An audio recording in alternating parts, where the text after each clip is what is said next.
ಶಿಲ್ಪಾ ಗಣೇಶ್ ಅಂತ ಕೇಳಿದ ತಕ್ಷಣ everybody says she is an amazing host. ಒಬ್ಬ ಅದ್ಭುತ host. She knows everything, how to organise ಒಂದು ಪ್ರೋಗ್ರಾಮನ್ನು, ಒಂದು ಈವೆಂಟನ್ನು, ಒಂದು ಪಾರ್ಟಿನ ಶಿಲ್ಪಾ ಗಣೇಶ್ ಅರೇಂಜ್ ಮಾಡಿದಷ್ಟು ಪರ್ಫೆಕ್ಟಾಗಿ ಯಾರು ಮಾಡಲ್ಲ ಅಂತ ಹೇಳ್ತಾರೆ. ಐ ಡೋಂಟ್ ನೋ, ನನಗೆ ನಾನು 4-5 ಜನನ ಕರೀರಿ ಮನೇಲಿ, I have to take care of them. ಭಾವನವ್ರೆ, I mean I am very particular. ಯಾರು ಮನೆಗೆ ಬಂದುಬಿಟ್ಟು ದೇ ಶುಡ್ ನಾಟ್ ಫೀಲ್ ಅದು ಸರಿ ಇರಲಿಲ್ಲ ಇದು ಸರಿ ಇರಲಿಲ್ಲ ಅಂತ. I personally take care of everything ಮನೇಲಿ. ಸೊ ದಟ್ಸ್ ರೀಸನ್ ಒಂದು ಪಾರ್ಟಿ ಇದೆ ಅಂತ ಹೇಳಿದ ತಕ್ಷಣ 2 ದಿನ ಮುಂಚೆನೇ ಶುರುವಾಗಿರುತ್ತೆ ನನ್ನ ಕೆಲಸ. ಅದು ಅರೇಂಜ್ ಮಾಡಬೇಕು, ಇದೇ ಅರೇಂಜ್ ಮಾಡಬೇಕು ಅಂತ ಹೇಳ್ಬಿಟ್ಟು. ಸೊ ಆ ವಿಷಯದಲ್ಲಿ and I love being in the midst of people. ನಂಗೆ ಮಾತಾಡ್ಲಿಕ್ಕೆ ತುಂಬ ಇಷ್ಟ ಎಲ್ಲರ ಹತ್ರ. ಸೊ ಅರೇಂಜ್ಮೆಂಟ್ಸ್ ಅಂದರೆ ನಂಗೆ ತುಂಬ ಇಷ್ಟ. ನಂಗೆ ನೀಟಾಗಿ ಕಾಣಬೇಕು. I mean if you come home ಭಾವನಾರೆ ಯುಲ್ ಸಿ, ನನಗೊಂದು ಹೂವಿಂದ ಹಿಡಿದು ಮನೇಲಿ everything has to be nice.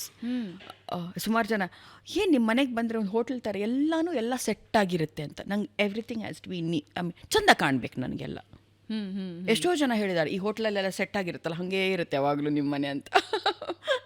So ನಂಗೆ ಮಕ್ಕಳು ಬಂದು ಆಚೆ ಅವ್ರು ಏನಿದ್ರು ಅವರ ರೂಮಲ್ಲಿ ಅವ್ರು ಗಲೀಜು ಮಾಡ್ಕೊಳ್ಬೋದು. ಅಷ್ಟು ಪಾರ್ಟ್ನ ನಾನು ಕ್ಲೀನ್ ಮಾಡ್ಕೊಳ್ತೀನಿ. ಅವ್ರ ಟಾಯ್ ಏರಿಯಾ ಅಂತ ಇದೆ, ಅವ್ರ ಮಕ್ಕಳದು ವಿಹಾನ್ದು. ಚಾರಿತ್ಯ ಆಟಾಡಲ್ಲ ಇವಾಗ, ಅವಳು she is also like me, she keeps her room and all very clean and neat.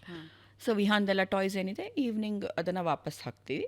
ಅದು ಬಿಟ್ಟರೆ everything has to every bed. ಅದೇ ಹೇಳಿದೆ ಅಲ್ಲ ಫಸ್ಟಿಗೆಲ್ಲ ಇದೇ ಗಲಾಟೆ, ಇದು ಹಾಸಿಗೆ ನಾ ಮಲ್ಗಕ್ಕೆ ಮಾಡಿದ್ಯಾ ಪಿಲ್ಲೋ ಇಡಕ್ಕೆ ಮಾಡಿದ್ಯಾ ಅಂತ. ಏನಿದ್ರು ಸೆಟ್ ಆಗಿರುತ್ತೆ ಹಾಸಿಗೆ, ಎಲ್ಲ ಪಿಲ್ಲೋಸ್ಗಳೆಲ್ಲ ರೆಡಿ ಇರುತ್ತೆ ಅಲ್ಲಿ. ಇಲ್ಲಿ ಮಲ್ಗಕ್ಕೆ ಜಾಗ ಇಲ್ಲ, ನಾನು ನೆಲದ ಮೇಲೆ ದಿಂಬಾಕೊಂಡು ಮಲಗ್ತೀನಿ ಅಂತಾರೆ ಇವರು. ನನಗದೊಂಚೂರು ಆ ಕಡೆ ಈ ಕಡೆ ಆದರೂ ಸಿಟ್ಟು ಬರುತ್ತೆ ಆಮೇಲೆ. ಸೊ ನೀವು ಪರ್ಫೆಕ್ಷನಿಸ್ಟ್, ಎಲ್ಲ ಹಿಂಗೆ ನನಗೆ ಒಂಚೂರು ನೋಡಿದಾಗ ನೀಟಾಗಿ ಕಾಣಬೇಕು, ಇಲ್ಲದೆ ನಂಗೆ ಒಂಚೂರು ಇರಿಟೇಷನ್ ಆಗುತ್ತೆ.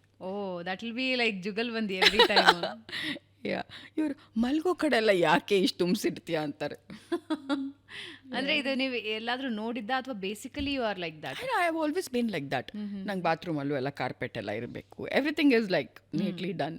So from the beginning I been like this. So Ganesh ಅವ್ರಿಗೂ ನಿಮಗೂ ಇನಿಷಿಯಲ್ ಡೇಸಲ್ಲಿ ಇದೇ ಒಂದು ದೊಡ್ಡ ವಾರ್ ಅಂದರೆ ಅದೇ ಹೇಳಿದಲ್ಲ, ಬಂದಿದ್ದ ತಕ್ಷಣ ಇದು ಎಲ್ಲಿ ಮಲಗಬೇಕು ನಾನಂತ ಸ್ವಲ್ಪ ಡಿಸೈಡ್ ಮಾಡಿ ಹೇಳ್ಬಿಡು. ಅಷ್ಟು pillows on the bed. So all of this ನಂಗೆ ಬಾತ್ರೂಮಲ್ಲಿ ಒಂಚೂರು ನೀರು ಬೀಳಬಾರ್ದು, like everything will be dry with carpets. It's like that. Okay.